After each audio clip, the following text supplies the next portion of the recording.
From Chicago and Milwaukee and all over the world, you're listening to Around Comics. You're watching Around Comics. Election night special. Take your mind off of the stupidity of the world. Do something else. Do something else with us. Listen to three middle-aged white guys fret about the future of democracy. We're fucked one way or another. Yeah, pretty much. Listen, man, I figure if I'm lucky, I got like 30 years left on the planet. I can get through anything. I can do anything for 30 years. You know, if you're younger, you're fucked. Yeah. I don't know what to tell you, but yeah, you know. I came prepared though. I'm ready to go tonight. Oh yeah. You had a lot of drinks there, I think, yeah. Yeah. Yes. So started a little earlier than usual. Tom's already they're ready to go, huh? Yeah, so what about you're from Green Bay, so that means what, like 6:30 in the morning? No, I mean early for a normal person. Human being. Not Wisconsin. There is no such thing as starting early in Wisconsin. It's just I think I told you that whenever I moved here. It's I drink a lot, and when I moved here, it kind of scared me because everyone here drinks way more than I do, which is frightening. And I learned the saying: you can't drink all day if you don't start early. Yeah, you have to start. Yeah. Yeah. I told my wife if I didn't have kids, I would have started drinking way earlier. Yeah. Like in the morning. You have children. Yeah. The only thing stopping me from having gotten drunk by 2 p.m. So tonight is a distraction. I know that we all have the iPads or whatever off to the side to see what's going on in Pennsylvania, which we'll try not to talk about. But spoilers. Ford is not looking great. But let's jump in. Let's talk about some comics. Let's distract each other from world events. I can actually start off by thanking Sal because I finished season 1 of Counterpart, and it was made just for me. Yes, absolutely. When I watched, I really enjoyed that show, but watching it, I'm like, oh, Chris has to watch this. Everything about this show. I don't know that it could have been made any more for you. Like, perfect. It's alternate reality, espionage, lots of British people, and it was and J.K. Simmons. You get 2 female leads. It's awesome. And J.K. Simmons continues to own every scene that he has ever been in because he is that awesome. You know, the thing I was so impressed with him watching that show was the absolute believability you had of him being both of those characters. Yeah. There was a lot of like subtle things that he would do. I noticed body position and his shoulders. When he would walk as the badass guy, he would walk with his hands sort of like this, and he would walk almost like this, like a bigger. He would just sort of make himself larger, and just like things like that. It's like, man, he's so good. And then he would be this sort of nebbishy, a little more, introverted kind of other character. It's almost like his face drooped more. Yeah, he's pretty amazing actor. Yeah, he is. J.K. Simmons is the dog's bollocks, as they would say. He was in Palm Springs, the Hulu movie with Andy Samberg. He's good in that too. I was like, what did I just see with J.K. Simmons? It was good. That movie's great. It's hilarious. Funny. It is very. Okay. It's very funny. It's a really like good sci-fi comedy, which there aren't many of those. Yeah, that one does a good job of it, and it's kind of Groundhog Day, but it's only 90 minutes, which I really respect. That like get it over with. Just like it was good. It was like we don't need to go for 2 hours. It's not the first movie I really remember loving him in, and it's not that old, but The Lady Killers. It was the remake with Tom Hanks, and he was the character with irritable bowel syndrome, and his girlfriend was Mountain Girl. Did you see the remake of The Lady Killers? I did, but I don't remember it. He's so good in it, and he's I remember great it from Oz. Yeah, where, that's and he was the psychotic Nazi skinhead leader of the and he was a terrifying character in that show. yeah. But then like he turns around and he does like hilarious comedy, silly comedy stuff. Yeah. And he's just as good at that. Like I'll watch. And then I mean, Whiplash is probably when it's all over. That may be the movie or the role that people look at and say that was his role. Over, when he's dead. When he's dead. It's a Whiplash. He was. When it's all over. I mean, that's the one. I mean, that he just owned every scene. Now, Sal, question for you, because I didn't watch Oz when it was coming out. I didn't have HBO at that time. Yeah. I went back and tried to watch some of it, and I didn't feel like it really aged very well. It does not. I went back to try and watch it again. I watched it as it was coming out originally, and I loved it. And I went back to try and watch it again, and it does not hold up. It's just, it does not age well. It doesn't hold up very well. I mean, I think there's parts of it, but I think it was such a sort of groundbreaking show at the time, and now you've had so many good television shows come out after it. Was that kind of one of the first like serious HBO series where they were trying to kind of like push the bounds of what you could do in serialized fiction? The first one with full, dick they showed. So I don't know how serious it was. Yeah. But there was penis. Dick. There was a lot of penis in it. No, it was absolutely like it was a sort of revolutionary show at the time. I think it was HBO's one of their first forays into original weekly programming of a show, and it went on for quite a few years, and a lot of I think a lot of different actors kind of got their start there, but kind of a forerunner to what The Sopranos would become, as far as HBO being on like the Emmy stage. Well, I think they kind of overlapped a little bit. I think by like the fourth season of Oz is like maybe when The Sopranos started coming out. I don't remember. Okay, but that sounds about right. Okay, which I cannot now. I have never finished watching The Sopranos. I watched whatever 6 seasons of it, 7 seasons, 7 and a half or however many seasons it is. I never finished the last season of it because I just got tired of that show and it got kind of silly. Yeah. But there's a stand-up comedian, I can't remember his name, and he has gone on rants about how hilarious and bad The Sopranos is. Just how bad of a television show it really is. And I went back and watched it again, and it's fucking awful. He's right. It's I know it is like revered and beloved, and James Gandolfini's great, but it is kind of terrible if you sit back and look at it. Like this is the setup is sort of a sitcom setup. It's like, what if we take a mob leader and go to therapy, waka waka waka. It's like it's really a ridiculous. I can see the little bit of a Three's Company set up there. I could not get through. You could take the exact same concept and make a sitcom out of it. I'm surprised nobody has. Yeah. I'm surprised that they haven't tried. Hey. You did, the gabagoo. Fat Italian guys and sit them around eating sausages, Hey, the mozzarella, gabagoo, a little gabagoo, a little gabagoo, a gabagool. What? A gabagoo, gabagoo, a bruschetta, a little bruschetta. Hey, how about a little fucking, Speaking of Italians, I was at an Italian Halloween party over the weekend.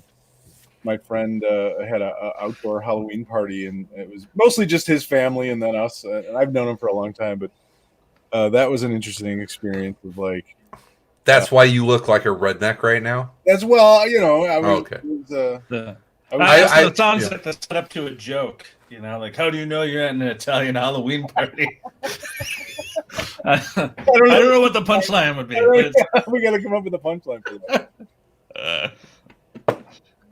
It was very interesting. Like, half of the family sort of was just sort of having fun and playing games and you know, drinking, and then the other half of the family were like in the corner complaining about Governor Pritzker and wearing masks. And I'm like, you're gonna go. I don't want to stick around. You get too close to that side of the yard. Yeah, it was a strange. Yeah, that side of the yard might be contagious. Yeah, I don't. It's hard to say. Yes. We were now on week 4 of not going into the office. By the way, so very nice. Yeah. We had a outbreak. Well, we had like 2 people get it at work, but we're up to almost 50%. We're all gonna get it. That's pretty much. All right, other what? So you get warm in there, kid. Yeah, I'm getting a little sweaty. So a couple other TV notes before we move on to some comics. Did you guys watch Mandalorian season 2 episode 1? Yeah, absolutely. Greatest TV episode ever? Maybe hyperbole. It was good. It was good. I respect their ability to. I give Jon Favreau credit for like keep it simple, stupid. Like he doesn't make things very complicated, right? So he like wrote that episode, and it's pretty much, you know, like everything I like about Star Wars been done a million times before, but done really well. But done but with like just enough interesting twists and sort of like. Yeah, like everyone tells the same stories over and over again. You just got to do them well and find like the ways to like make them work. He's just taken westerns. Yeah, I mean, he's just turned it into a space western. It's not even. I mean, he doesn't even hide it when you hire. Oh yeah, it was never hidden because the music initially is like absolute. It's a western. Yeah, it's not even a western. It's a spaghetti western. It's great. Yeah, it's Sergio Leone. I mean, but when you hire what's his name? And he's the marshal of a town. It's like, well, he's only played the marshal in like everything. Done, you know, like Timothy Oliphant. And as soon as the helmet comes off, you're like, oh yeah, we're just going all the way in. Both feet. It's like the only way you could have made it more of a western is if he takes off the Boba Fett helmet and puts on a fucking cowboy hat. Yeah. Well, I love the fact that he leaves the helmet off the entire time, though. Yeah. It's like we need to see Timothy Oliphant. I don't want to see him wearing a helmet. Like, you're not paying him to have a helmet on. He is one of my favorite actors, but pretty much as a sheriff. Like, you know, Deadwood. Then it was what was the show? Justified. Justified. I absolutely love Justified. And there was a. Now he's in Fargo as kind of a sheriff. I mean, he fits the role, and I've listened to an interview with him where the interviewer asked him, "It's like, you know, do you feel really lucky for the roles that you've had from Deadwood and Justified?" And he threw out a couple others because he was the bad guy in Die Hard 4 or something like that. Yeah. He's like, "Oh, you mean being cast as a fucking badass all the time? Yeah, it's horrible. Horrible. Yeah, it's awful. Yeah. But he's also funny. Have you ever seen pictures of young Timothy Oliphant, like college or high school age Timothy Oliphant? Oh, he's got to be like a twig. No, he was a fucking swimmer at USC. Oh, so not a twig. Here, I'll let's just share this. Yeah, but I mean, even aside from that, like you have to work with your enemies to defeat a common foe, and that's hilarious. He's so grown out. Timothy Oliphant, like, all right, could you hit the genetic lottery? He just like keeps getting better looking. Like as he gets older, he's just that dude is gonna, when he's 80, he's gonna be like, with the People magazine sexiest. He's gonna be like Connery, which, by the way, moment of silence. He's like 19 years old here. Oh, look at him. Itchy hair, swimmer. It's like, Fuck off. How easy is your fucking life, you asshole? Justified is still one of my favorite all-time shows. Yes, I love that show. It's terrific show. So, what? Speaking of, have you? It's a weird. Speaking of actors that do different stuff. I'll look at Jen Santorelli as what, no swimsuit pics. Swimsuit pictures. Let's see if I can find her some. I think you could Jen. You could just like Google that. But have you guys? So Marta and I were looking for there's Marta. So Marta and I were looking for kind of like a fun, no drama show for us to enjoy. Have you seen The Unicorn? I have. I've not watched it.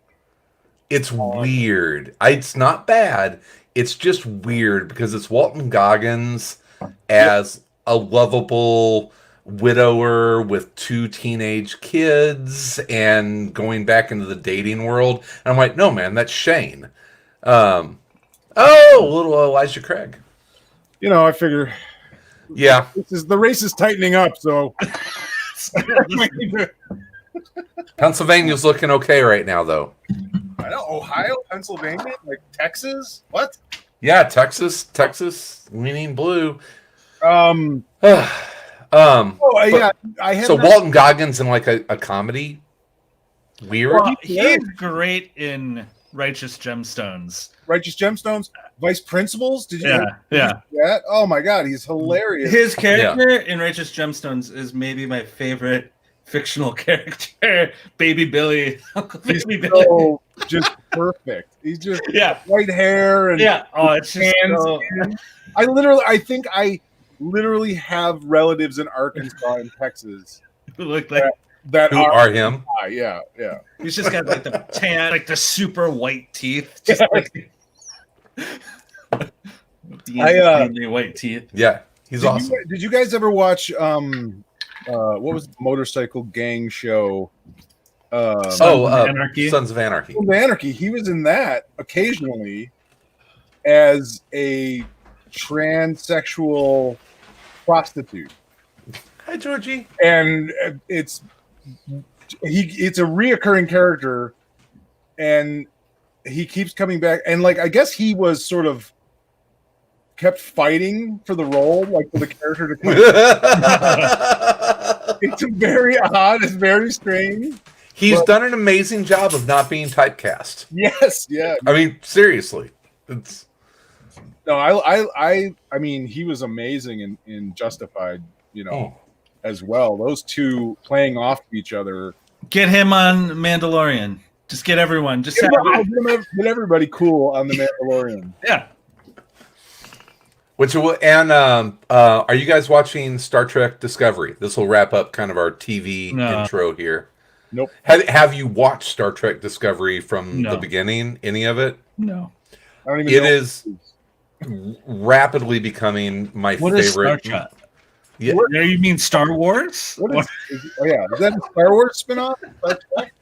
You fucking elitist bastards! No, John it's rapidly becoming my favorite Star Trek series ever. I think we talked about it briefly. It's embraced the season-long story arc, and this third season that just started is outstanding.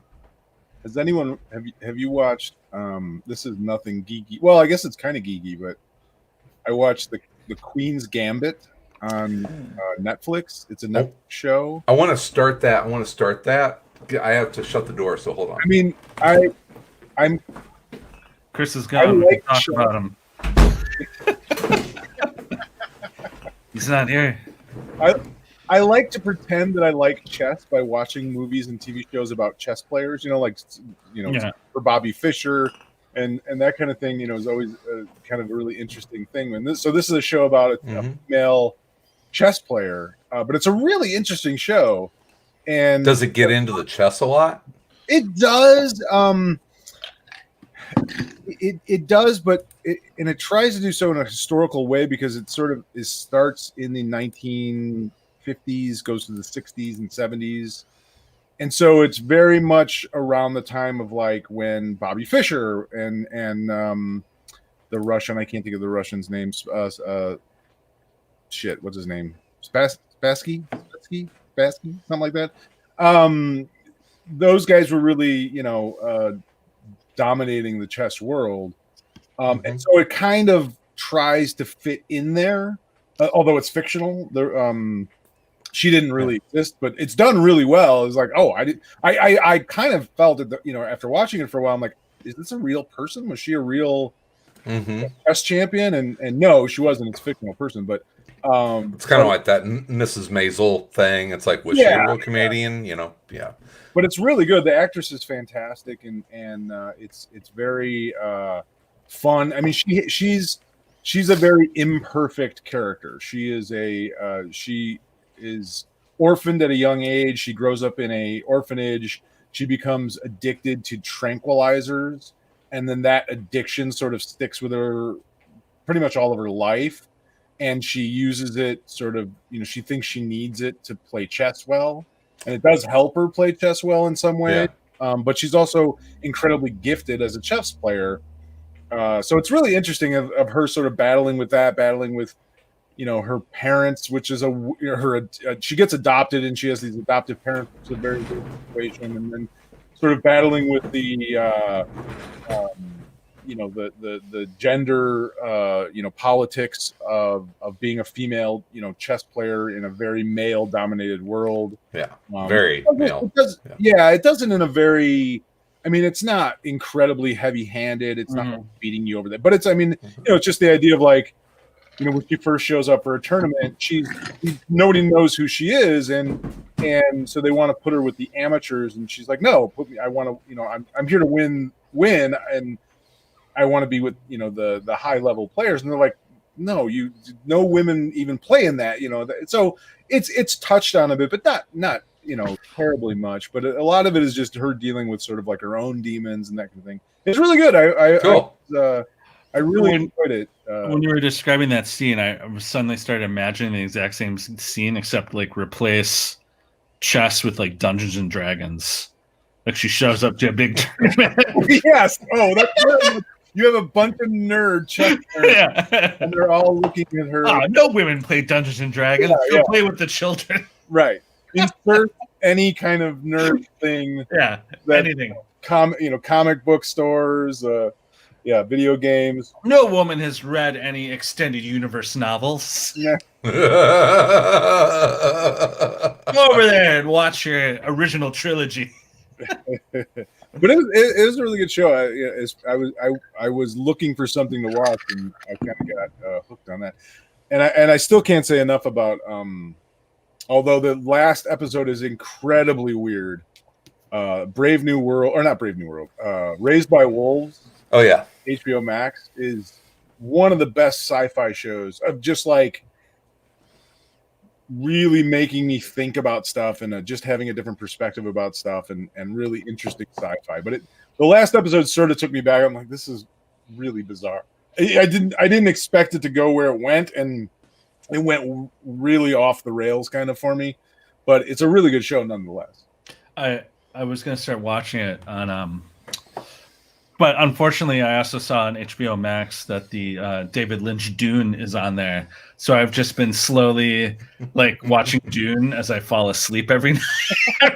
Just like I don't think I've ever actually watched that movie. Fear is the mind killer. The space must flow, obviously. But I remember the first time I saw it, I must have been very young. 11 or 12 yeah. Because I was babysitting my neighbors, and the mom and dad got me that movie because they knew I liked Star Wars. That's why they imagine. Sure. Which isn't a crazy thing to think. Right? No, no. That's like one of those sci-fi movies, but could not be more different. No.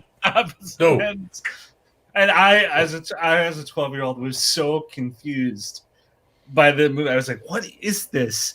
But I was so confused. I actually sought out the Dune books because I was like, "What was this movie I watched?" Because it felt like, and you read them and you still didn't know, like the tape broke or something, and it was in the wrong order. And I'm like, "Why is this person watching?" Why is this person talking so much? There's so much narration. There's so much voiceover dubbed in later. Like that, Blade Runner.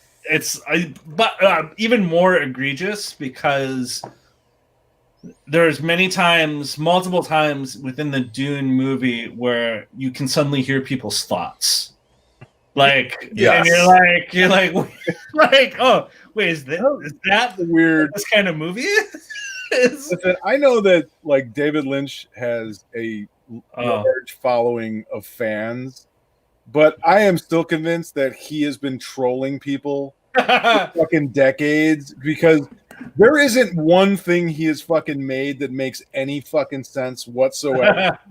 I love that's about I love Twin Peaks so much because I can't even get through it. Somehow he tricked like all these people for some reason, because at the time there weren't as many stations. We're like, we're gonna watch. Like my parents watched it. My parents would never watch. Why are you watching? This is completely insane. You should not like this. Why is everyone? I don't know why I like it, but it's really weird. Well, anyway, the Dune movie is great to fall asleep to. Okay.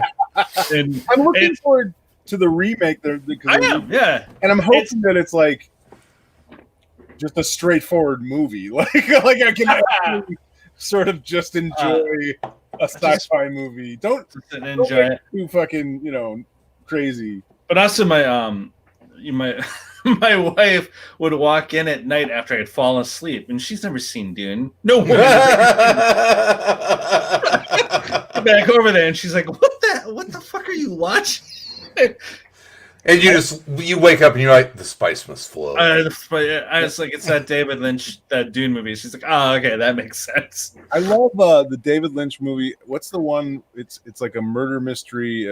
Mulholland Drive. Yeah. Mulholland Drive. Yeah. Like 3/4 of that is one of the best noir murder mystery movies ever, and then it just takes a complete shit in the end and makes no. And it's like, what the? Is that Eric Stoltz? Is he in that? He might be. Probably. That sounds right. I have to pull up a quote or a comment by Neil Johnson. Shane, it's Shane, baby. I said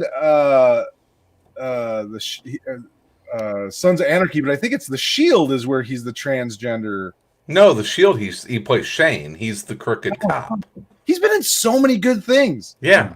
Jesus. Yeah, I mean, Shane's the character that breaks your fucking heart, man, because he kills the other cop, drops the bomb in his car, and I love that show so much. It was such a well done time bomb every episode, but I don't think that probably holds up well. Probably not. It was like every week it's like, how are they going to get out of this?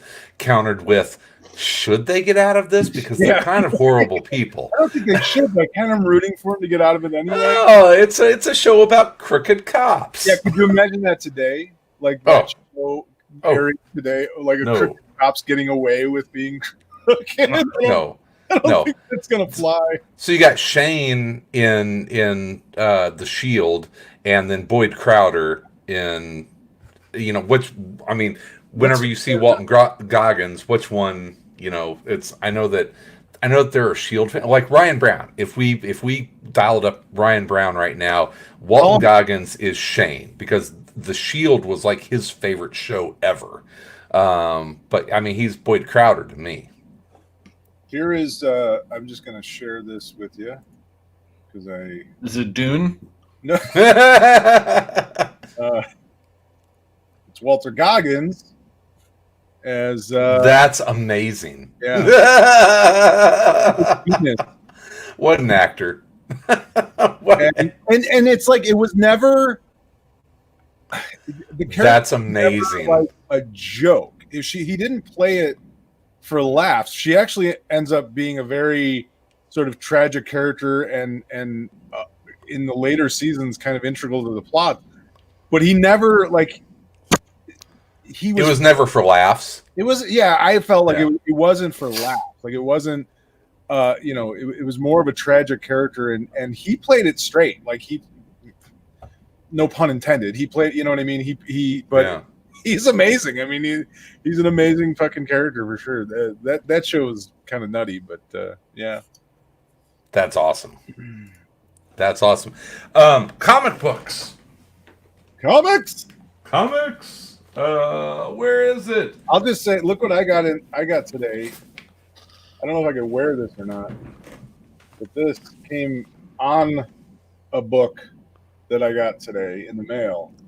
On what book? Can you guess what it is? The Jane Fonda workout book? No. It's the Kyle Baker rubber banded edition. Oh. That's cool. Rubber band on it. That's cool. Yeah. That's cool. Absolutely. Yeah. Oh, hey, quick shout out.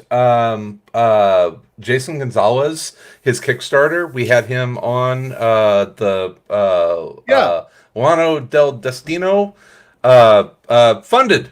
Oh. So was it because of the Around Comics bounce? it may have put him right over the top because it was ACB, close.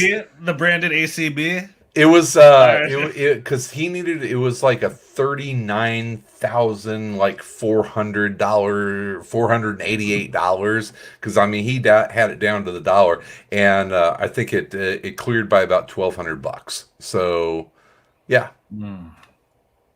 Very excited. So good for him. So good news. All right. So this could be our last conversation. Have you guys digested this thing yet? I didn't read the third issue of it. But you have not yet? I haven't but feel free to talk about it. It's not like you're going to spoil it for me. No, I will wait for you guys. What I will say is that did you read it, Tom? Yes, I did. I read it immediately because like I said, I'm like, what is happening in this book? And guess what, guys? It continues all the way through the third book. Pretty much. Pretty much. Doesn't explain everything. I'm gonna read it right now. I'm just gonna pull it up here. It's pretty. It continues to be really pretty. Yeah, and doesn't make a lick of sense between the comedian and the clown. Criminal. Someone gets confused. Yeah. It's like, so are we. So are we. We're confused. So wait, what? Yes. Was confused. Yeah. Read it. It's great. It's a truly unique experience, is what I'll say. I need to. I'm gonna go back and read it again and see if I can, decipher it. But it looks really pretty. Is it an Elseworlds? I don't know what these are. It's Black Label. Yeah, it's Black Label. So it's not like canon. It's not. Are we worried about that? Well, no. I'm just wondering. Neil Johnson says, "What didn't make sense?" I would say any of it. I still don't know why we bothered to have 3 Jokers. Yeah, it's so the joke. I mean, it does kind of explain, but I'm kind of like, that's it. Well, it's what the Joker was trying to make a better Joker by trying. Why the Joker would want to do that? Did he? So is the original Joker dead? Is the now Joker not the original Joker? And should we care one way or the other? Where do Jokers come from?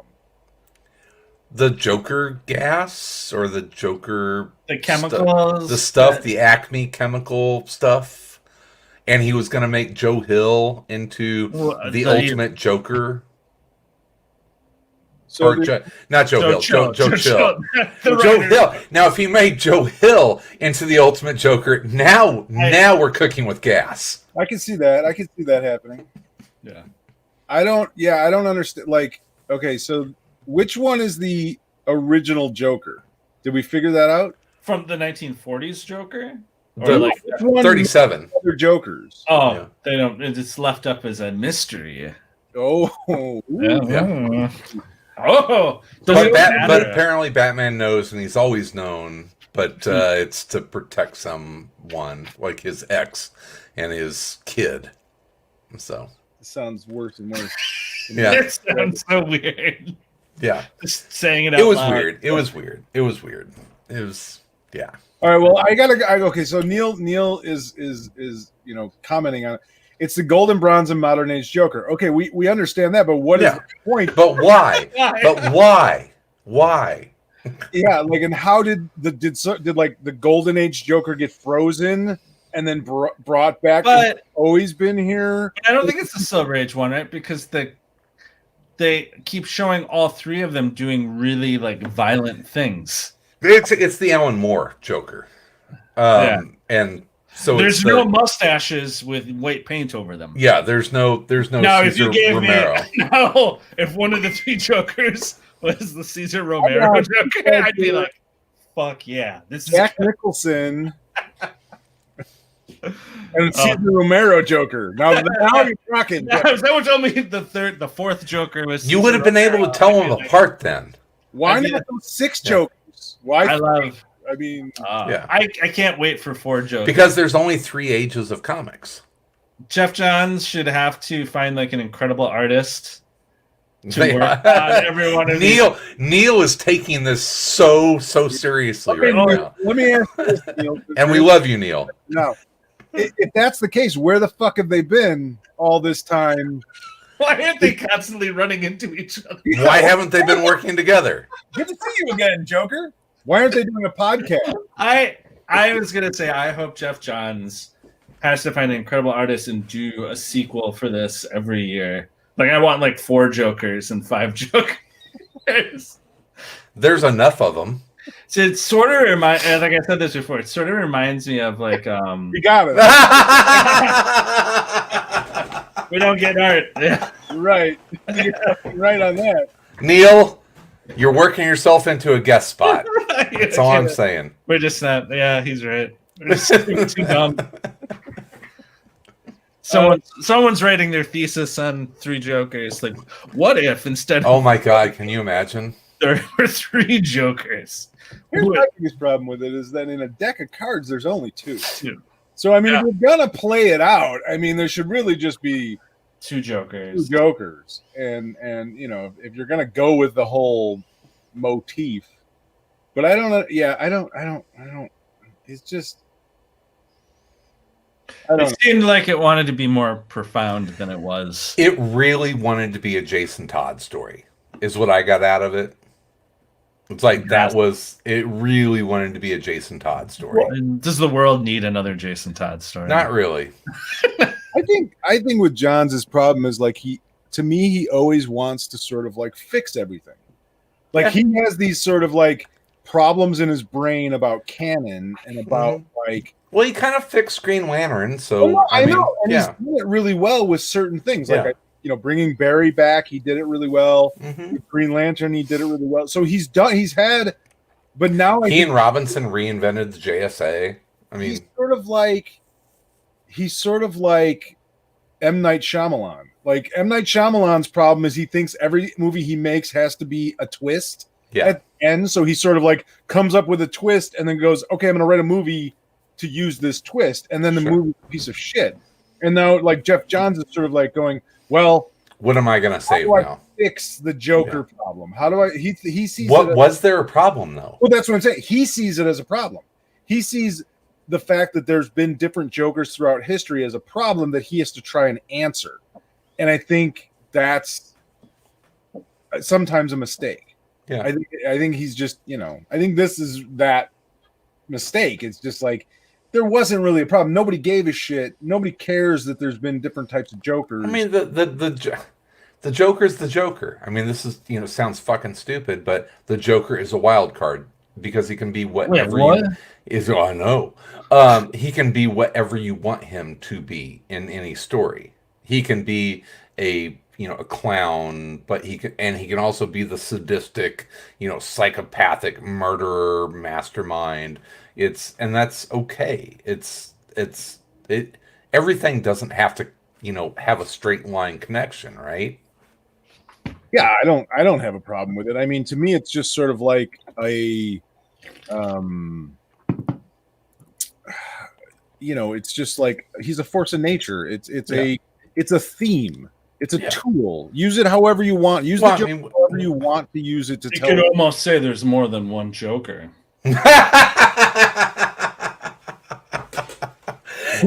Touche. I mean, we just saw it with Batman White Knight.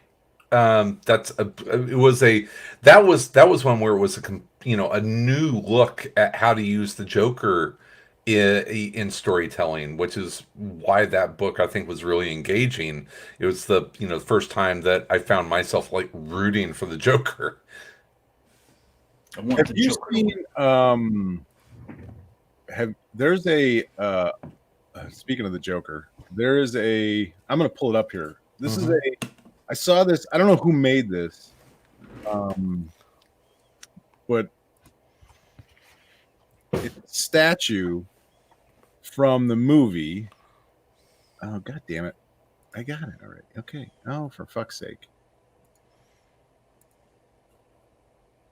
Sorry, I'm trying to pull it up here, but I'm getting a problem with my ad blocker. Okay.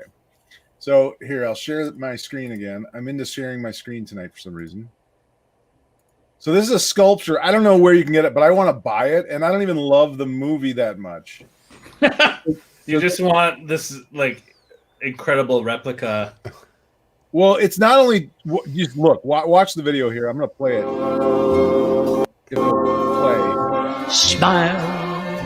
Amazing sculpture. Smile. So I mean, it's super realistic, right? But then watch when it goes to the back.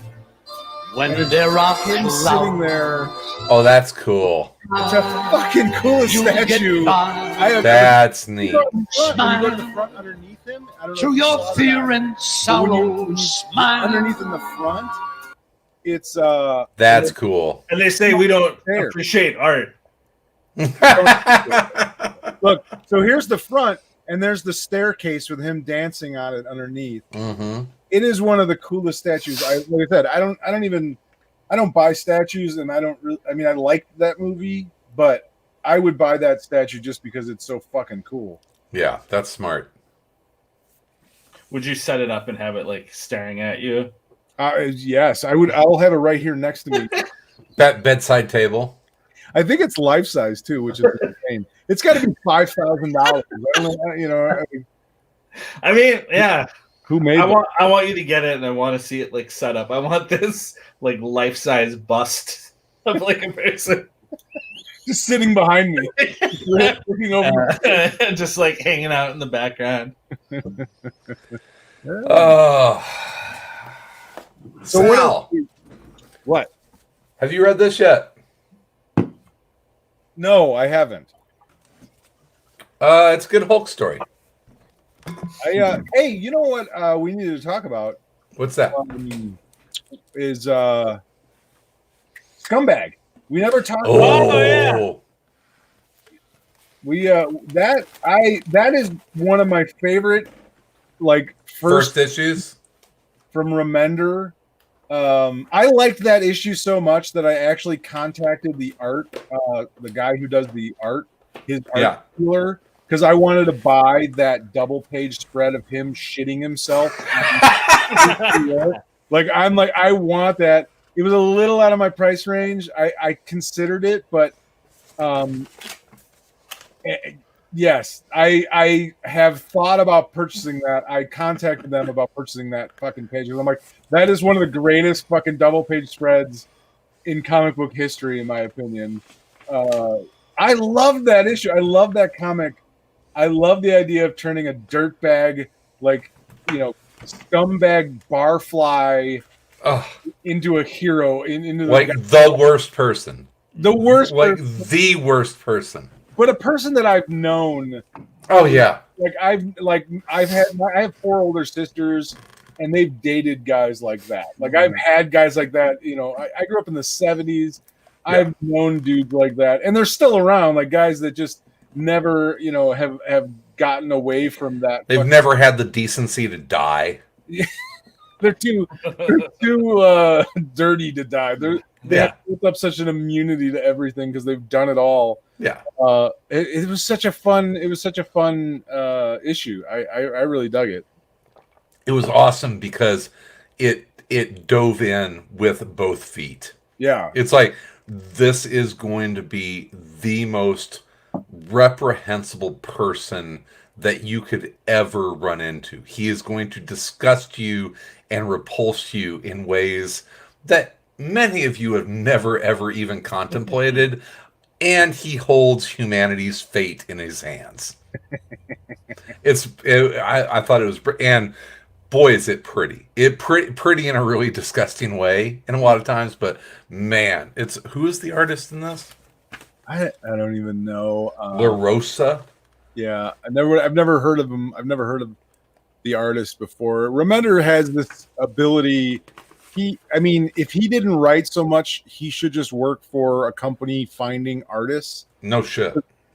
That dude has had more great artists to work with over his career. But yeah, Louis La Rosa. It's, I know who he is, but yeah, and then you got like covers coming up from Matteo Scalara, who he did with Black Science. Remender is great writer, great talent, but boy does he know how to find artists to pair up with. And this is like, to me, this isn't a book that you're going to see from like a younger creator.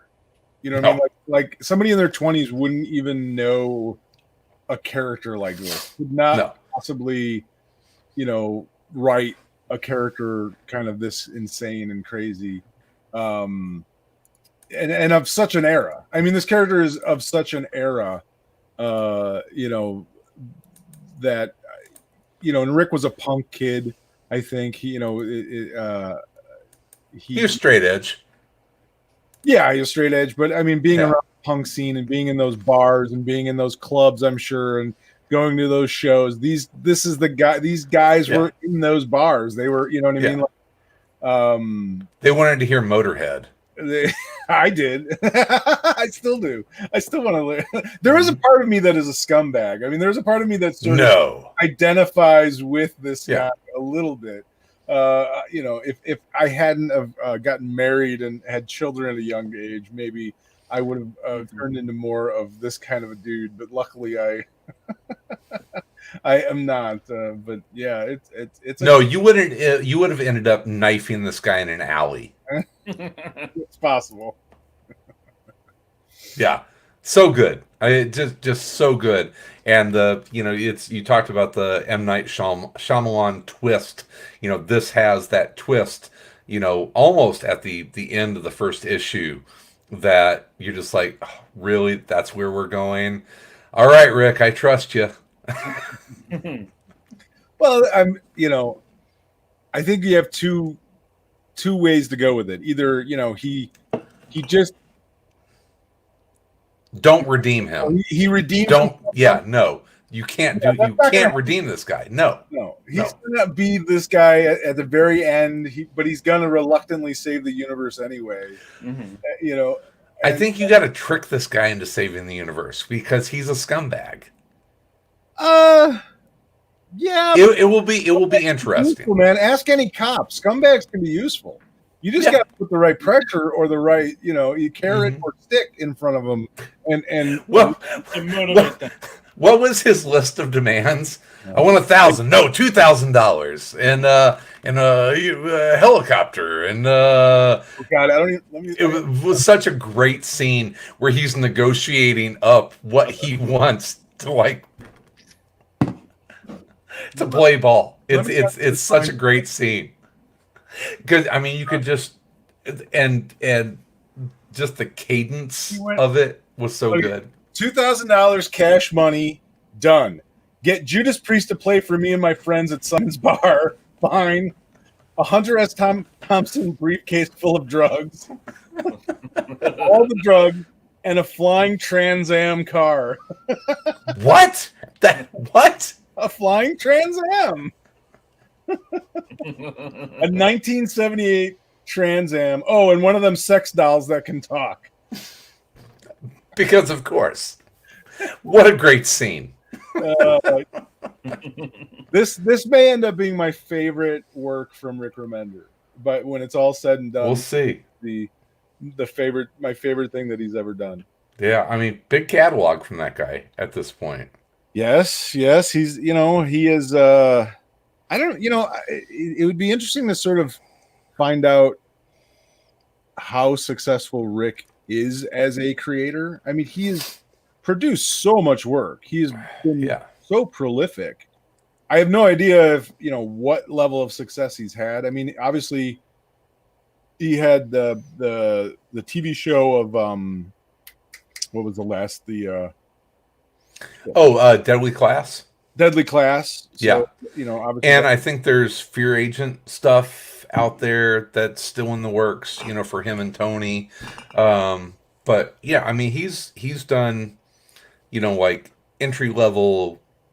I mean, he's worked at every level in comics. He's done like the breaking through independent. He came up as an inker. He was doing he was inking for like the Avengers and stuff. And I think we talked to him way back when he went into like the Marvel offices to pitch an idea with one of his co-creators, and the editor said, "Why is your inker here?" And then he really started writing. But I mean, he did stuff with our buddy Hillary Barta on Last Christmas. That was with Jerry Duggan and Poshane, and he worked. That was with Tony Moore, Neil Johnson, who's keeping us in check tonight. What was that? Frankencastle. Frankencastle, yeah. Frankencastle. Tony and Rick turned the Punisher into Frankenstein. Yeah. So Rick's worked at every level, from like high profile big 2 books and tons of independent success, and good stuff. Good stuff. Yeah, it was fun. I didn't. Tom, what did you read it? You. I did not get to it yet. Oh, you will enjoy the shit out of it. Literally the shit out of it. Okay. I love bathroom humor. There is an explosive diarrhea scene. Oh, Bert, you sold. Done. If I didn't already have it, I'd go tomorrow. I heard there's a new comic out with a diarrhea scene. Actually, so I posted it on Facebook, but it was like I went to 2 different shops last week trying to find some comics because I saw some stuff that come out, and I'm like, oh, these look pretty cool. I want to go find them. So it was Scumbag. I was trying to find Scumbag issue number 1. I was trying to find the last the Teenage Mutant Ninja Turtles: The Last Ronin, which came out, and then what else was it? There was like 2 other. Oh, the Colonel Weird. Oh, the Jeff Lemire spinoff from Black Cosmogog. Yeah. So there was like 3-4 issues I was looking for. I went to 2 different shops. Neither of them had any of them. Yeah. And I'm just like, what the fuck? And I asked both, like the one shop I went to, the lady's like, I asked her and she looked at me like I was speaking Greek. What? No idea what I was talking about. Get out of here. What? I'm just like, all right, And then here's the thing: both the shops. The thing that drives me nuts about these shops, and our friend Josh Flanagan from iFanboy was kind of giving me a hard time on Facebook about this because he's like, well, he was basically saying it's in a pandemic and really hard for shops right now, and I understand that. And it's like they're not going to order books that are sort of questionable or okay, I get that. I do understand. I'm not trying to like call out any shops or anything like that. And I get that right now it's difficult, but it's like at the same time, I walk into these shops and there are stacks and stacks and stacks of back issues of shit they've ordered that nobody has fucking bought. And it's like, well, maybe you're just not doing a very good job of knowing what your fucking customer base wants anymore. Maybe you should spend a little more time, studying the market if you're going to run a fucking comic book shop and figuring out what people are buying. So you don't, I mean, I'm not even joking. The one shop I went to, as I was walking out the door, on the shelf. Now, she had magazine shelves on each side of the walls, and it was like one of them was for new issues, and everything else was back issues. Mm-hmm. As I'm walking out the door, the top shelf I notice is issues like 2, 3, and 4 of Battle Pope. What? What came out? Battle Pope. Remember Battle Pope? What? That came That's out like 15 years old. Yeah, like more than that. Yeah. So maybe you should re-examine your ordering policy. Like I don't understand, how. Yeah, and then the other shop, like, and I said, I told them, I'm like, I get that maybe they don't order a bunch of them, but they didn't order any of these issues. Three or four different issues that I was looking for. They had 0, and you always order number 1 issues. Always order number 1 issues. Neither of the shop owners asked me if I wanted them to order it. Neither of them tried to get sign up for a pull list. Neither of them did any work whatsoever. I'm a brand new customer walking. I'd never been to either one of these shops. Yeah. Brand new customer looking to spend money. They spent 0 time trying to They were like, "What, dude?" It was almost like I was being a fucking shop around the corner from me. I go in there and there are tons of trades in there, and they are always volumes 2, 3, 4, and 5. And I went up to the guy at the front counter and I was just like, you might want to go through your inventory and start, restocking your volume 1s of your trades, and you'll probably find that you sell a lot more trades. And he's like, really? And I was just like, well, yeah, because it's kind of hard to jump into a series on volume 2, and you guys have probably 30 series in the shop that don't have volume 1. And he's like, oh, I'll pass that along. It's like, or yeah, not a bad idea. So yeah, it's and to Sal's point, and I saw a little of your conversation with Josh, is that there are a lot of comic book owners out there that just need to give a shit. Yeah, I mean it's like just give a shit. I feel so bad for someone that takes almost no time to research their own industry. Yeah. You know what I mean? Like when you literally have someone walking in asking for a comic and you don't know what it is, like I don't know how to feel bad for you, if your business isn't doing that well. I get that it's a tough time for comics, but I don't go to shops. I haven't gone to shops in years. I'm trying to go to shops now because I understand it's a tough time. And I'm trying to, to support them and give them money. And it's like, well, I don't really want the next issue of fucking, that was, I mean, they literally had a dozen issues of Rorschach #1 sitting on the shelf. Yeah. They over-ordered, and granted, that's, probably a book that sold really well, but it's like you order a dozen more than you needed of that book, and you didn't order any of 3 different books from Image, or you know what I mean, that somebody might want. And it's just like, I don't know, that seems kind of crazy to me. I don't want to just no, it's just, be good business owners and just they fucked up. They fucked up. Yes. They fucked up. And that's yes. I don't care what John Flanagan's bleeding heart bullshit fucking Friday. They fucked up. Colonel Weird was good, by the way. Yeah. It felt a little open ended, not open ended, but just What's the first issue of that's the thing. It's like they don't say of how many. It's like, is it a 4-issue series, a 6 issues? Is it a double shot? I don't know, but yeah, it was good because Colonel Weird is kind of probably the most interesting character out of his Black Hammer series. I think it's an interesting character. Someone kind of like fractured through time. The 1950s Air Force astronaut, American hero that gets thrown into a multi-dimensional space, and it kind of breaks his head. It's Neat character.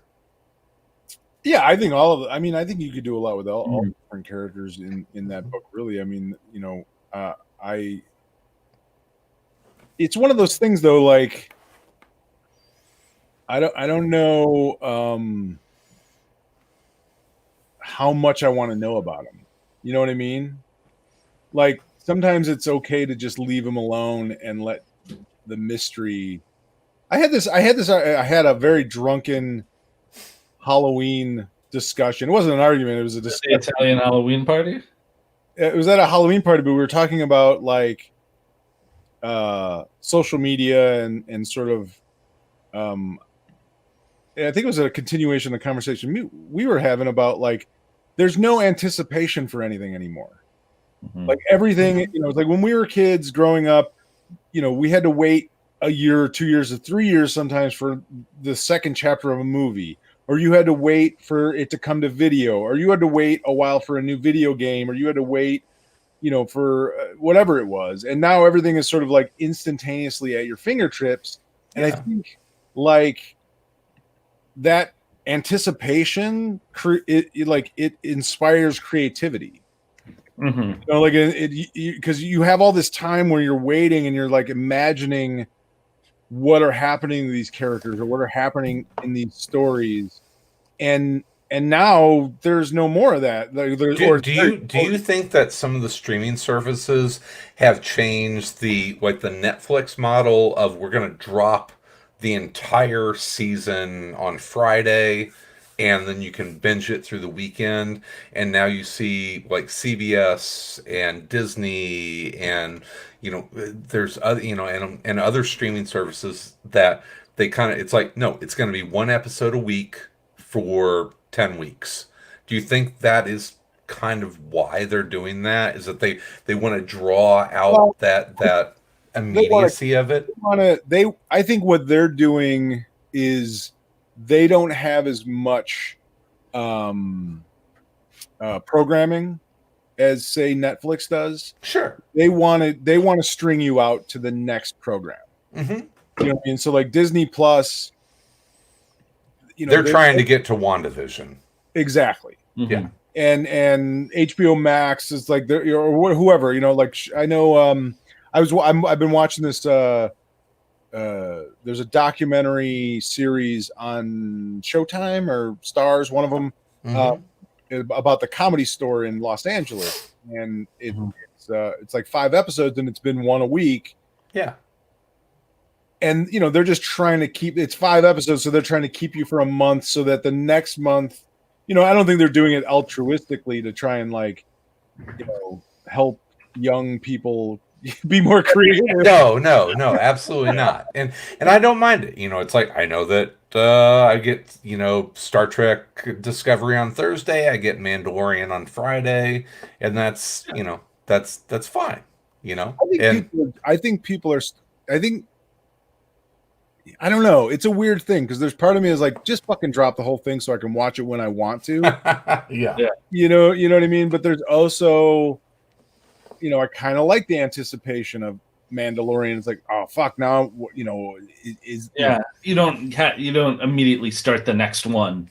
Like, I think it plays into the social media buildup of it because Mandalorian episode drops on Friday. I mean, you literally get up Friday morning and there's people posting about it on social media that have gotten up and watched it at like 3:00 in the morning because they're crazy. Yeah, for sure. Absolutely. I mean, I think, I don't know. I think you're always going to have people that are going to want to just like sit and binge stuff and run through it as fast as possible with the idea that, well, they're going to watch it again and again, maybe. Yeah, I'm not sure. I don't, there's things about both that I like. You know what I mean? Like I don't hate the week to week, but I also like, but I will say this. I think I actually pay more attention when it's week to week. Yeah. As opposed to binging it. Like I sort of just like run through it and I may not even, like Stranger Things. I don't know that I could tell you anything that's happened in any season of Stranger Things. I've watched them all multiple times, and I still don't know that I could tell you anything about that show really, like in detail. But then there's like episodes of Mandalorian that I remember the whole episode because I really, you know what I mean? Like I enjoyed the entire episode of it. Well, I mean, I think we've talked about this before too. Like the difference between you making a show where you're immediately going to start the next episode, like the way it's sort of built. I always find a lot of the shows like you shouldn't think about them too hard. Like never, like House of Cards, like I remember my wife was watching it and I was like, this show is built to be. Oh yeah, I remember. Don't stop and think about like anything that happened, but just go for that hit of the next one immediately. Like just don't hit that dopamine. Yeah, don't sit. Hit. Don't sit and be like, why would a senator do that? You're gonna murder someone? Yeah, it's like, don't. You're not supposed to think about it. You're just supposed to be like, all right, hit the next one. Let's move on. Let's go. Yeah. No, well, but that's a perfect example is Mandalorian, because like Mandalorian is sort of written episodically, where every episode is its own story. Yeah. Where a lot of shows are not like they're just one piece of a larger puzzle. Yeah, and there's endlessly like here's the next one starting. Yeah, they're just keeping you going, and then you have the end where it's like the Mandalorian is like each episode is sort of its own little adventure, and there's an overarching thing, but it's you can kind of point to every episode, and I think it's obviously done on purpose. Where like a season of Stranger Things is sort of it's a season, and there's not like one episode that's any like uniquely different than another necessarily. Yeah, it's like it's not its own 3-act structure. There's not its own individual story in that episode. It's just a chapter in a larger narrative. I think it just depends, on what they want to do with it. But so yeah, I guess it's just a matter of what you like or what I don't know. I'm trying to think of like other shows. I mean, not many shows are episodic like Mandalorian. And Mandalorian is going back to the origins of Star Wars and the serials, the movie serials of these little short, westerns and bank robberies and kind of little tiny things that would be at the beginning of a movie to try and entice you to come back next week to see the next part of it. Yeah. But it's almost like comic books where you can jump in at pretty much any time. Right. It's you have a larger sense of the universe if you've been there from the beginning, but you don't have to. I'll throw Doctor Who into that. Toss them in. I'll toss that in there. It's episodic and you can jump in, but you don't have to have been there from the beginning. But if you were, then then it has a deeper meaning to it. Yeah, it's interesting when that sort of change happened, because I think at one point most television was episodic. Like it was, we don't want to lose any, but we want to just gain people every episode. We're not trying to lose it. You could watch this episode standalone. Sure. And it doesn't matter. Like I Love Lucy. Like there was never, you know what I mean? Like you could watch any episode. Yeah. Magnum PI. Yeah. Every episode was its own thing. Was MASH maybe a show that while every there's a timeline there. There's a timeline to that.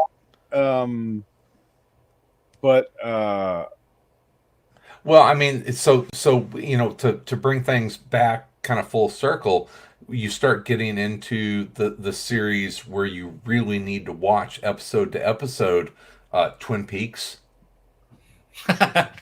Yeah, I mean, if you missed, I guess whatever sense it's going to make. Yeah, it's Yeah.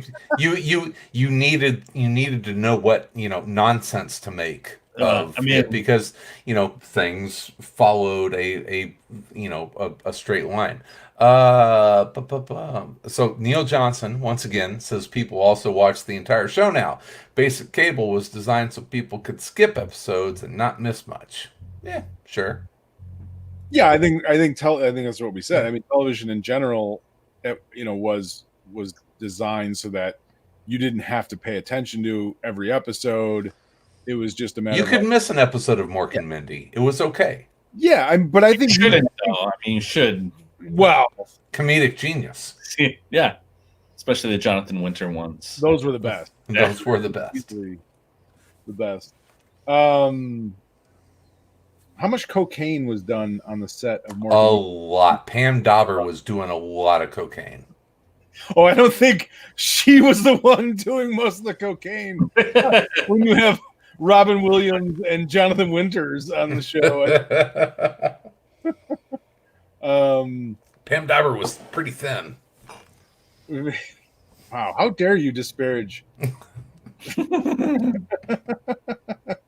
Jonathan Winters was not, but I guarantee No, he doing fucking bucket loads of cocaine. Or he was old school. Maybe he was just doing like methamphetamines. He might have just been eating fucking heroin. heroin. Greenies or whatever baseball players used to Greenies. just type. Yeah, Hello, Grandpa. popping greenies, man. Come on. Sudafed. No, that's a downer. You don't want Sudafed. You get that's just to mellow you out. Yeah, when the egg Oh, I thought that opened you up. takes some of With the the egg off. Sudafed, isn't that what the hockey players were always eating tons of Sudafed before they go out on the ice? I don't think that'd be a good idea. Sudafed Really? can knock you out, man. Oh, Like, okay. Yeah, unless you're jacked up on something, if you're taking a bunch of amphetamines and you need to like take the edge off, then you would take some Sudafed. Oh, maybe that's what it was. That might be what was happening. Yeah, there. yeah. My professional athlete drug of choice is not up to speed. Well, Chris, you need to expand your horizons. Not in the know. I did mushrooms about a week ago. That was nice. Nice. Don't panic. It's organic. Yeah, man. That's a nice high. Yeah, mushrooms are great. Just nice couple hours of feeling like love. Good vibes. Mhm. I advise everyone to, well, especially maybe tonight. I don't know how things are going. How are we looking on our election special? Wait, I need some. It's not great. It's not looking good. It's not great. Things are not looking. Sad music. Yeah, it's not great. Well, that is what it is. Yeah, it's not great. It's not great. Not good. Really bad. Like, I feel really bad for people that are really wrapped up in this election. Like, and I understand why they are, but me personally, I feel like, well, I don't know how bad things will be for me personally. No. I'm a middle-aged white guy. Yeah, I'm gonna be fine. I just worry about like people are going to be just so heartbroken by things. Yeah, I'm not voting in this election for me. Yeah, well, sure. Yeah, I don't know. I don't know what it looks like right now, but it is what it is. We'll see. I don't got kids. Things were looking really good early on. No, not so good, huh? Yeah. We'll see. It's early.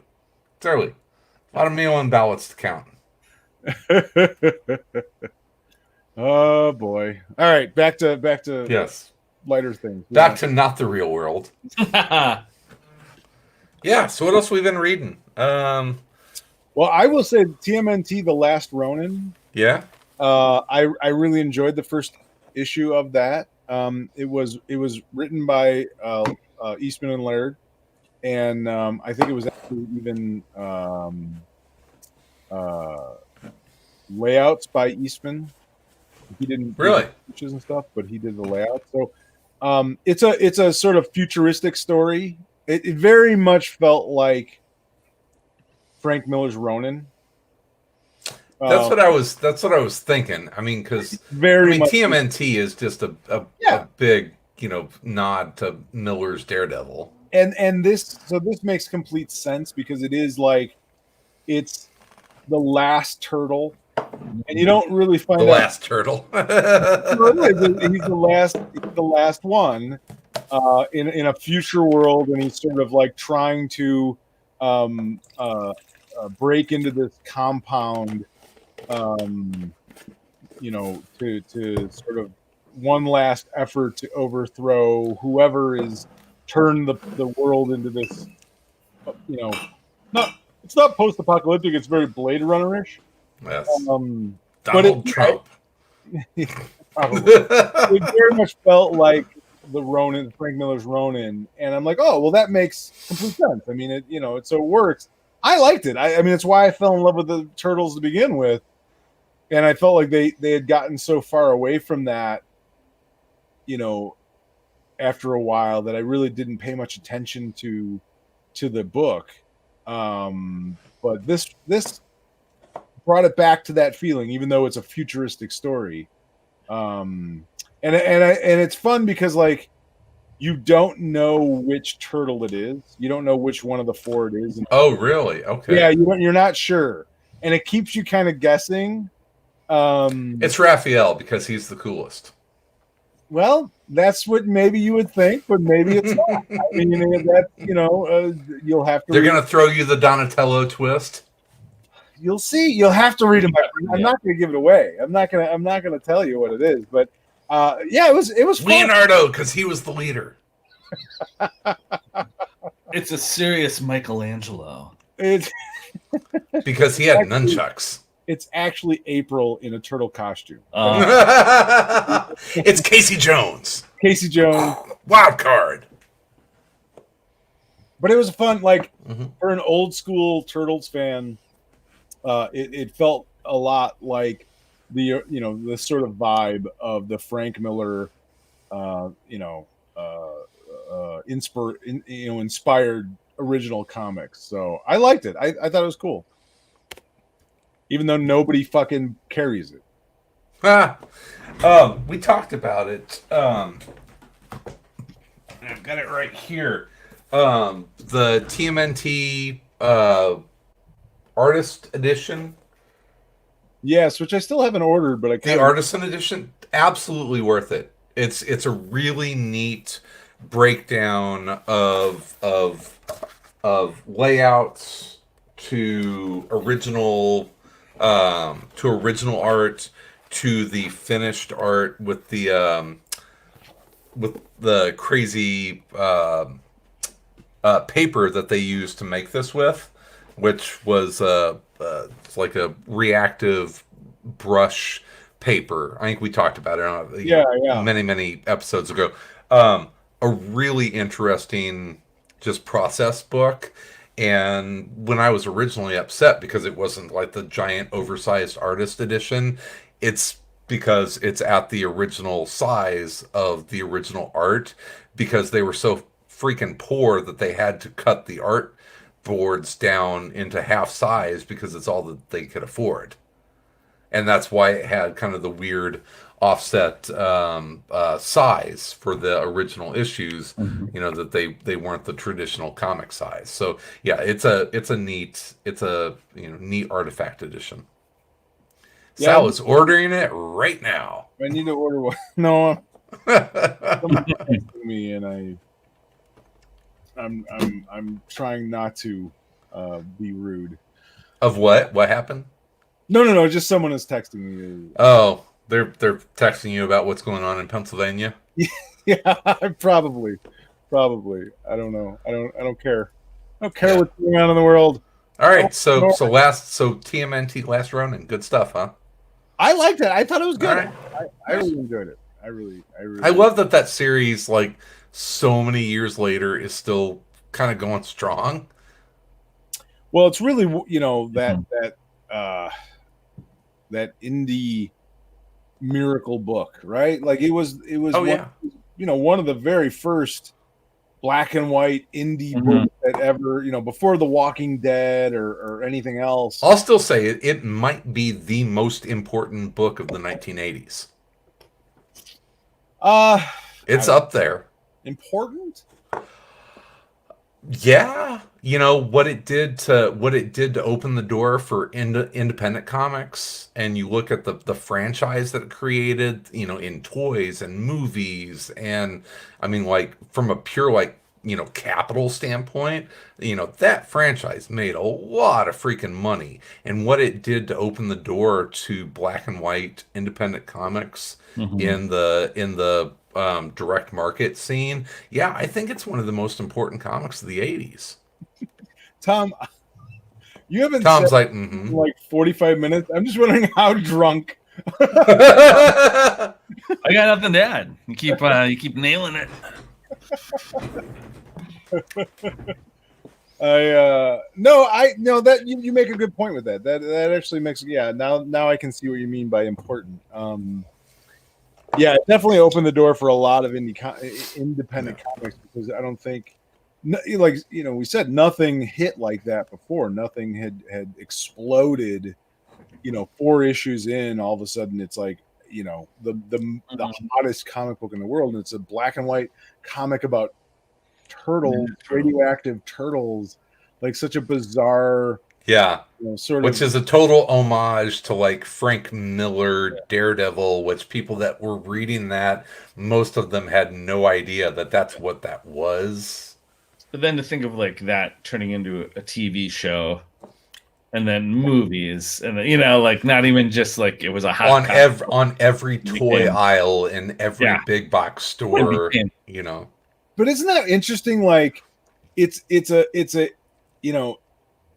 influenced by Frank Miller's Daredevil, but because it's like these cute kind of animals, it becomes so much more digestible to the public. Yeah, sure. And nobody gives a shit about Daredevil. I mean, even Daredevil had a Netflix show. Yeah. Still don't even come close to the fucking level of zeitgeist that TMNT. Everybody knows the Turtles. Everybody, kids know the Cowabunga, dude. Yeah, you know what I mean. Like the enormity of the Turtles and how big that got. It's like Frank Miller's got to be like, what the fuck, like. You think he ever goes up to Eastman or Laird at a show, and it's just like, come on, come on, pass it over. At least pick up my fucking bar tab. Yeah, take me out to dinner or something. Give me some of that cartoon money. Yeah, a little bit of that, those plush toys. Yeah. Where's the Mattel money? I mean, Turtles was. I mean, it's still like. Yeah. Not that long ago, they made a fucking movie. You know what I mean? It's like it just keeps regenerating. We have Ninja Turtle toys in our house. Like somehow you just get them. You don't even know. Garage sales. You're like, how did that get here? Yeah, it's incredible. They've like soaked into just like. And they all love Raphael because he's the coolest. Raphael's the badass. Come on, he is Wolverine. He is Wolverine. Yeah. Absolutely. Dude, I owned a pair of Psy. Exactly, because of Raphael. Like, I'm like him. People don't understand me either. Yeah, I had a bow staff because I was the sensitive one.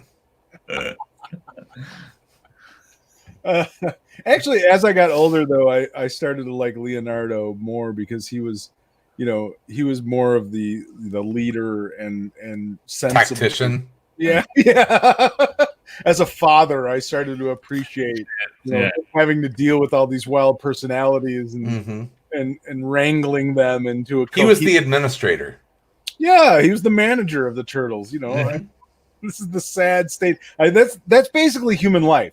You go, from a teenager, you're Raphael. Raphael. When you're in your 40s, you're Leonardo. You're just trying to fucking. You're Raphael. You're Raphael as a teenager, and then you become very sensitive, and you're Donatello. You're Donatello. And then you become a professional, and you're Michelangelo, and then eventually you're just management level, and you're right. That is basically life. I think the Turtles is that, and then you become Splinter and you die.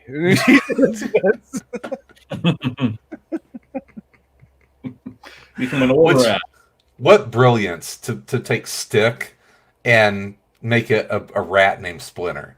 It's still. I mean, that's the thing too. It's like it's this insane. The hand is now the foot. The foot. Such a fucking ripoff. Oh yeah. Of like these ninjas are called the Foot. Well, and there's like 5 issues of Daredevil.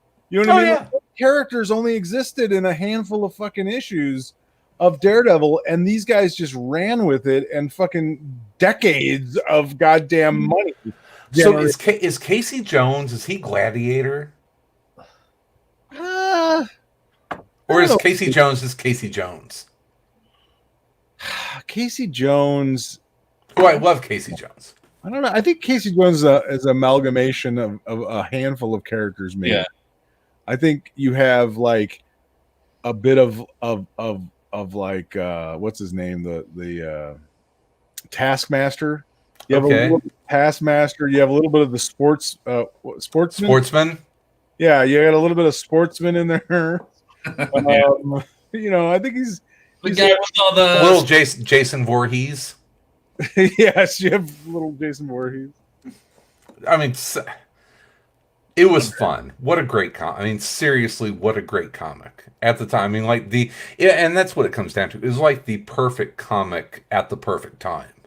It captured the imagination of a lot of 6th graders. I mean, just Krang riding around inside the big whatever the big robot things are that they ride in.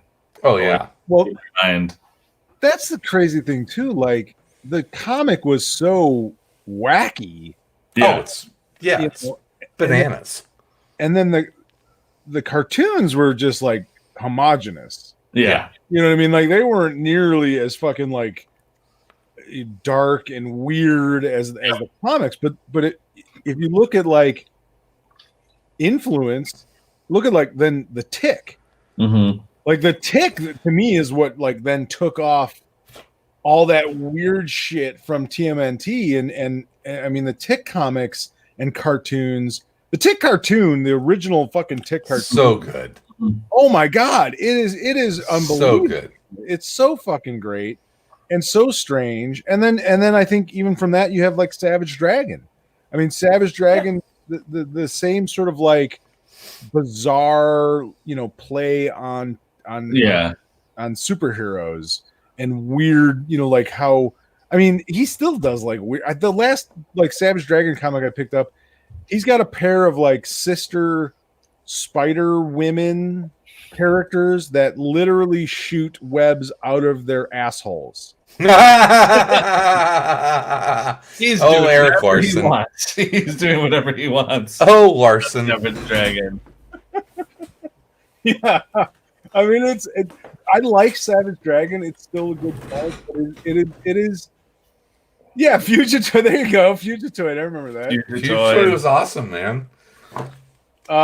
Big fucking crab creatures. Yeah, I mean, I'm like 12 years old buying black and white independent comics with giant crab creatures. It changed, like forever changed the way that I would ever think about comics as like a 12-year-old. It was awesome.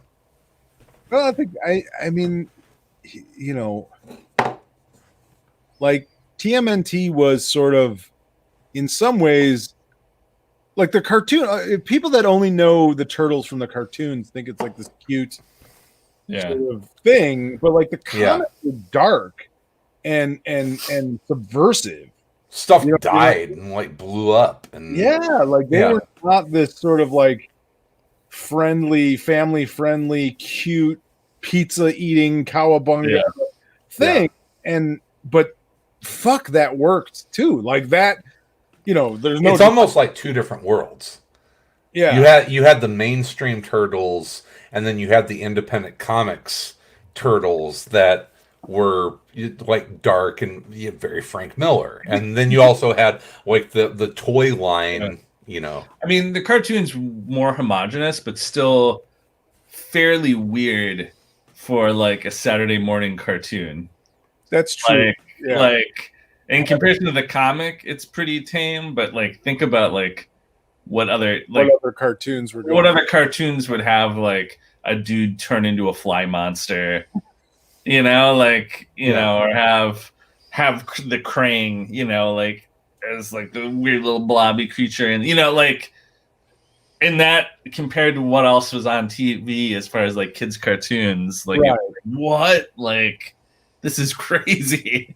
I guess it was just sort of like the skateboarding pizza, like all of a sudden they turned into like Huntington Beach, surfer dudes, like, which was kind of a weird thing because they like from New York. They were, you know what I mean? Like they were these New York. Does that predate like Batman and the animated series? I think so. So it's probably just a precursor to that before you got into some. I don't want to call Batman the animated series like an adult animated series, but something that was, digestible. I can go back and watch Batman the animated series and enjoy it now.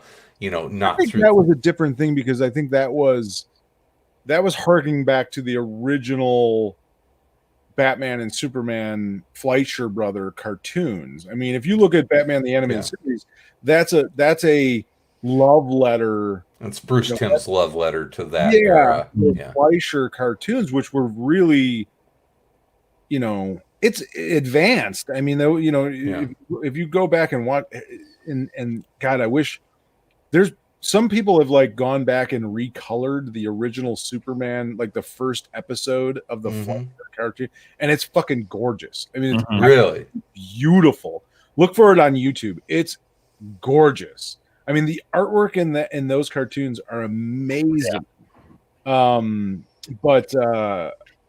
I think see that's why we'll talk about Johnny Quest, and you're not a huge Johnny Quest fan, and so do you think the Fleischer Superman stuff is best the Alex Toth Johnny Quest art? Because I think Johnny Quest looks amazing. I think I have to admit that I'm not a big fan of Toth's animated work. What? To be honest. Really? Not my favorite Toth's work. Really? I think That's shocking to me. Well, I mean, I find his animated work to be a watered down version of his art. So, but you probably like the character designs, but maybe just not the animation? Because the character designs are awesome. Yeah, I never really found it to be like that super well animated. It always kind of felt like stiff. Other cartoons, like kind of just like, man, stiff people. I don't even think the character designs are honestly. Not that they're not good. Yeah. Oh, I love his character designs. I think there are much better character designers for animation than Toth. I think Toth is an amazing. Don't get me wrong, Alex Toth is one of the greatest master storyteller, and I love his art. But I love his sequential art. I think when he was creating stuff for animation, it was for a paycheck.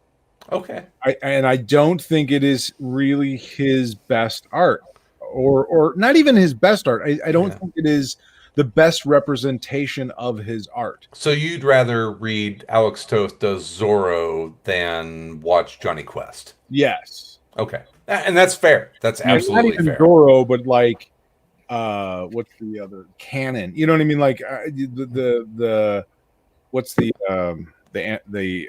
Aviator? I know what you're talking about. Yeah. Yeah, but you know what I mean? Like it's weird. Like when I see his stuff in for animation, I almost am disappointed because it's like, well, that's not really Alex. That's not really the best Alex Toth. Well, I mean, he wasn't doing the cells. I mean, those were just all based on his character designs. Yeah, that's what I mean. Like, but that's why I'm like, oh, I see the Alex there. I see his work, but it's really not the best representation of his work. And then you compare that to like, you know, the stuff that he did for EC or the, you know what I mean? Like, and it's like, this isn't even the same. Yeah. He even did an early X-Men issue. It's like, he did an early X-Men issue, right? Like issue 10 or something like that. He was. I have my Alex Toth reader in front of me. And he did some, he did Daredevil. What, Tom? I'm Googling it. Oh, Google. And he did some early Daredevil issues. He did. He did a lot. I mean, he did a lot of different things. You know, I think the unfortunate thing with him was that X-Men number 12. He was in such an odd time of comics that there isn't like, you know, the Zorro Silver Age most definitive work. Yeah. But I don't even know that it's his best work. You know, like some of his horror stuff is amazing, but he did such small amounts of it. You know, like I said, I'm not trying to take anything away from the animated stuff at all. It's just like, well, it's just part of his career legacy. That, I mean, we're talking, you know, like we talk about Turtles. It's, you know, when, you know, Man on the Street, if you showed, you know, Alex Toth's work, they're going to know Space Ghost and Johnny Quest, as opposed to his work on Zorro. It's just I do need to go back to the comic book store in my town, because the guy had a couple of cells that I believe were Toth. Ooh. Oh, really? It's cells. Oh, really? But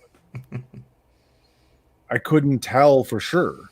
Like there was no signature. There was no. So it wasn't. It was. They looked like Toth, and it was. But it was of a series I didn't know. It could have been humanoid stuff. It was hard to tell. But he only wanted like $40 a piece for them, and I should have just fucking bought them. Do it. Yeah, he has them, you know. But yeah, I don't know. I don't know. Where do we end up? Where are we at on all this? It's What's happening? Florida's not looking good. Florida's not looking good. I don't know. My thing I'm looking at hasn't updated at all. Nothing has changed. It's just like, sorry, dude. Yeah. Oh, they declared Colorado for Biden. Well, there you go. I got New Mexico, Colorado, Illinois. Although it looks like Pennsylvania and Ohio and Texas are all now going red. Yeah. That's not good. No. So that's pretty much the country there. We're, you know, can't without at least two of them, right? On Wisconsin. It's Wisconsin, Michigan. We need them. You're fucked with Wisconsin. That's not happening. Yeah, it's a dumb state now. Michigan it really is. In my lifetime, I've watched it just become like one of the dumb states. Yeah, it's outside of Milwaukee and Madison. It's fucking Arkansas, dude. I'm pretty sure Illinois is heading in that direction. I think the entire country is. We're doomed. Yeah, I mean, like Illinois, other than Chicago. yeah. You know, south of I-80. Yeah, and it's just sad. It's just I don't know where I'm going to live. You know, in retirement. I'm not Not sure. in this country. Yeah, maybe. We're looking. Yeah. No, I'm not going to bring it down. I'm not going to talk about how we're moving to like France or Portugal or something weird. Just watching baseball at weird hours. I will be that guy. It's like, honey, come to bed. No, it's the pitchers are warming up. You gotta watch all. Hey, the White Sox signed a 9,700-year-old manager to lead their young. Yeah, it's like Reinsdorf was like, everyone's enjoying this team too much. We have to You gotta fill the mood a little. It will be an improvement over what you had. Maybe. I mean, Oh yeah, yeah, technically, it could be, but yeah. let's be honest. The man has not managed a game in 10 years. The last game that he managed was a World Series clincher. I understand that. Listen, I'm trying to remain optimistic about the situation. But It's a little weird when it's like this guy hasn't coached in 10 years. All right, so think of it like this. Tony La Russa is your Joe Biden. It's not who he is. It's who he brings with. It's who he brings with him. It's the people that he will surround himself with. Old guys? He'll he kind of bought in on the sabermetrics there, and he'll be fine. It'll be good. You're gonna win. You're gonna win. I hope so, man. You're gonna win. Your pitching will be better. I'm like, listen, Tony, I don't give a fuck if Tim Anderson throws his bat in the stands after every ground ball out. Shut the fuck up and let that guy play baseball. Do not fucking. Tony's fine with assholes. He's not fine with young assholes. If you've proven it. Like a lot of people, Tim Anderson has proven it.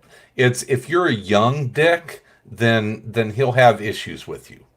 It's just a lot of people have been like, "Oh, great, the guy that doesn't like bat flips is going to the team with the most bat flips." And it's like, what do you mean doesn't like? He was the manager of the fucking Bash Brothers, dude. Well, and that's what I was like. Wait a minute, Canseco, McGuire, fucking Dave Stewart. Like he managed Ricky Henderson. Ricky fucking Henderson. I hope it all works out. I'm a little nervous. He is the ultimate manager he made the bat flip fun. So they're going to be fine. They're going to be fine. He's going to fall asleep in the dugout. He's going to fall asleep in the dugout. Just let him play. Just let him play, Tony. There's going to be a little Frank Robinson action going on there. He's gonna fall. He's gonna, and it may be good. It may be good if he falls asleep. It may be good. Somebody was like, "Oh, well, La Russa can manage a game in his sleep." Well, I hope so. He might. Fucking 90. He might. Wow. Still going to be younger than the next president of the United States, though. Here's the moment he was signed, he became the oldest manager in Major League Baseball history. Yeah. Still would be younger than the next president of the United States, and the past 3 presidents of the United States are all younger than the 2 people running for president now. Huh? We're talking baseball, not politics. We're talking age. My Bears are doing great. They got everything figured out. Who? The Bears? Whew. Oh boy, that's just a train wreck. The Bears? Yeah, The Bears will never be good until Virginia is dead. Kindly old lady, wrinkled up old fucking cunt. Yeah, wow. All I can say as a Bears fan is that Brett Favre is the greatest Packer who's ever lived. Jets legend. I couldn't even hurt my Viking fan friends by referring to him as Vikings legend. That was beautiful. Jet legend Brett Favre coming out as a Trump supporter. Like, gone. You've been banished. You're now banished. Former Jet star. Before Jay Cutler, who was the all-time leading yardage passer at Soldier Field. Brett Favre. I only wish that Brian Urlacher would have played for another team so I could do the same. Yeah, it's like, oh god.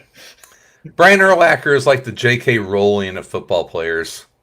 Just loved him, and now I just like no. No. Please stop. No. Dude, I can't.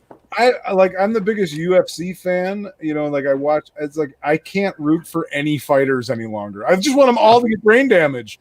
Like I just want them all to lose. Oh, just wait. Just wait. All these dudes getting punched in the head for a living, unsurprisingly, have poorly thought out Political beliefs. Yeah. Yeah. Did you guys watch SNL this last week where Michael Che is just like, stop using rappers as the people who speak for all black people. Stop that, because they're all ridiculous. Lil Wayne does not speak for me. My wife asked me today. We were watching a little bit of the election coverage. She's like, "Why does it matter how you vote? Like, why do people in the South vote Republican all the time?" I'm like, "Cause they're fucking dumb. They're fucking dumb. I'm sorry. Sorry. Lack of education. So yeah, it's like Yeah. I apologize to any of our Southern fans that aren't dumb, but you're surrounded by a lot of dumb people. Like it's just it is. I don't understand why you would vote against your own benefit. Like it's guns and abortion and communism. You're afraid they're going to take your guns away. You're afraid that people are going to kill children, and you're afraid that everyone's going to be we're going to live in a communist society if you vote Republican. Yeah. You're not very smart because you believe that stuff. I don't, it's just, it is what it is. I don't know. Well, we successfully brought it down. We fended off reality. So anyone out there that has been here tonight to distract yourself as we've tried to. No one watching anymore. So everyone left. Yeah. Yeah. Yeah. Are we good? Are we? Are we going to announce our book? Oh yeah, Tom. Our trade talks. Please. Trade talks. We're gonna do Prez from 2015, which is a great book. Written by who? Mark Russell. I forget Ben Caldwell's the artist. It's very funny. Mark. Okay. Question mark? Yeah. It's very funny. I thought for sure you were going to pick Slaughterhouse 5. No.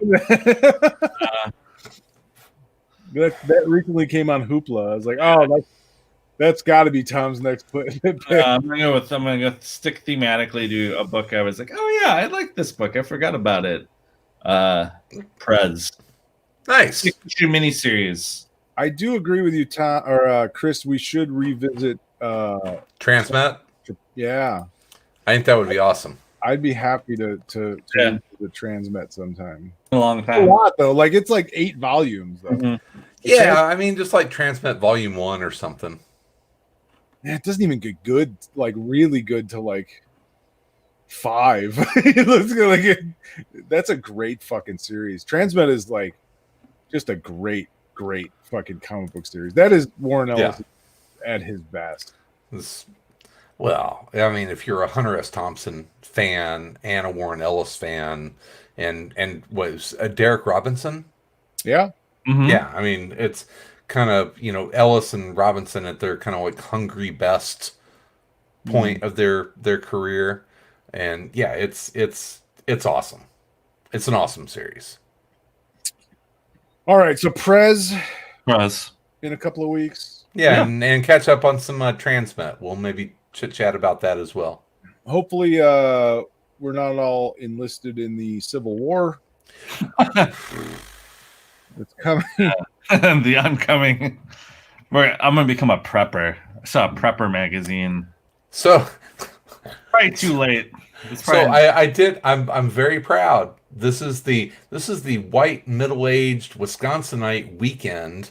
Was that I helped clear out the basement and set up my fermentation and dehydration station in the basement. So I've got my whole prepper station set up. I'm very excited. Making sauerkraut and kombucha down there. Damn. Yeah. Woo. Living that life. Exciting shit, guys. Yeah. Exciting. Nice mango kombucha. Fermenting, pickling. You can can that. Yeah. Changing flavors left and right. Kombucha is like, I think I'd rather die than Here's the key. Little bit of vodka. there's not enough vodka in the world for me to fucking drink something. You're getting a buzz and you're being healthy and adding probiotics. Is there really any proof that kombucha helps anything? Probiotics, baby. Probiotics. I mean, it makes probiotics. I will end my discussion with probiotics. Listen, if there was any evidence that it actually worked, why is there so many COVID cases in like the hipster capitals of the world? Portland, it's not because of the kombucha. It's good gut strength, man. Good for your tummy. All right, you keep believing that. I mean, I got my SCOBY is going crazy. You guys want part of a SCOBY? You want to start your own, kombucha club? What is a SCOBY? Yeah, that's the really disgusting thing in the jar of the sweet tea that helps make it kombucha. Yeah, look it up. It's really disgusting looking. I'm gonna be honest, really fucked up.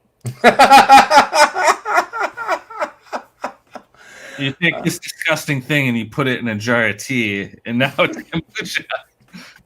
I'm gonna just wait a week. Just wait a week. It's great. Yeah. My sauerkraut's much better. Oh, I'd get in on that. Yeah. Good, down on the kraut. So up on the kraut, down on the kombucha. Yeah. All right, well, folks, thank you for letting us entertain ourselves on our election night special. If you're watching this on video, please know that we also release this as an audio podcast. So while you're out walking around or driving around in the world, you can tune in and listen to Around Comics. If you'd like to buy some swag, you can do that at what is it? What's the address, Sal? Aroundcomics.com/shop. Although nobody's bought anything. Do I need to buy like a coffee cup or something? I don't know what's going. I think we have some pretty cool stuff. Yeah, what the fuck, guys? Yeah, some swag. Okay, so go buy a coffee cup or a hoodie or a hat, for your loved one for Christmas. Because gift. Because that's exactly what they want. You can contact us at info@aroundcomics.com. You can chime in on the Facebooks and the Twitter and the TikTok. We're on TikTok, right? Working on it. I'm trying to figure it out. I got the first Around Comics dance will be like in a week. I'm gonna keep bringing it up. Listen, feel free to fucking start a TikTok. I mean, feel free. I'm almost 50. I don't think they allow me on TikTok at this point. You might hurt something. Tom's the young one. Tom, get your kids to start a Around Comics TikTok. You do a TikTok dance and just fall down, just like writhing on the ground. My back. We have any other regular announcements or anything like that? I think we're good. I'm trying to think. Do I have an email? Do I have any? Some emails would be good. I'll do an email before I leave. Let me see. I don't think I do. Around Comics. No email. Nobody emailed us. Wow. Who cares? Nobody loves us. Yeah. I keep seeing people like today on Twitter. Wait, Around Comics is back? They're doing shows again? I'm like, yes. Oh, I know. You're doing what? Are you not paying attention? Jesus Christ, we've done like 50 fucking shows this year. You know what? After the election, I think things are going to take off. Yeah. People are just exhausted. They're just exhausted. All right. Well, guys, thank you for spending a couple hours on election night with me, so I didn't completely go off the rails. I think I'm going to go watch another episode of Counterpart. Very upset because I found out that it did not get renewed for a third season. No, But I'm gonna, yeah, I'm gonna but it's watch a complete show. Like it's after season 2. You're good. It's pretty complete. Yeah. Okay. I'm more disappointed that Mindhunter is not coming back. Yeah, that's a bummer. That really bummed me out. Yeah. Yeah. I don't know, but like there's got to be another season of The Bachelor, right? Yeah. You know what I'm really hoping for next season? No. The Apprentice. Huh. That was all right. I'm really hoping that gets renewed. Really, really fucking hoping that gets renewed. All right. Did they do it with Arnold Schwarzenegger already? No. The ratings. So. All right, guys. I love you. We'll be back. Are we going to do this? Are we back on Sunday? Are we doing Tuesdays? What is it? Tuesdays work for me. Tuesdays work for me. I'm fine with Tuesdays. I kind of like Tuesdays. I like Tuesdays. Comic book day, but Tom, what works for you better? Tuesday works for me. I like it. Let's do Tuesday nights. That's fine. All right. Yeah, Tuesdays is good. I'm not curling. It means I can start drinking heavily on Sunday. Yeah, I gotta be honest. Sunday nights, it was kind of a drag. It was. I'm just like I don't want to do anything. I just want to sit here and watch an episode of something. I had to stop drinking at like 4 and sober up. It was awful. It was terrible. All right, and then I wouldn't, and then Sal would be like, "Dude, stop talking over me. What? Are you drunk?" And I'm like, "Well, yeah. Sorry, it's Sunday night at like 8:00. What do you think?" Of course I am. All right, so we'll be back next Tuesday. That's such a problem, Chris. I didn't. It's a problem. Have you not been around the last 4 years? I thought you had things under control. No. Functioning alcoholic. Well, that's debatable. I don't know. Functioning is a broad term. It is. Next Tuesday. All right, so next Tuesday. So we'll be back next Tuesday, 8:00 Central Standard Time. Please send us some correspondence. We love hearing from our listeners and viewers out there. And let us know what you've been enjoying, what you've been reading, and what you're excited about out there. In the meantime, in between time, we'll be everywhere in and around comics. Vote. Well, I guess that's gone.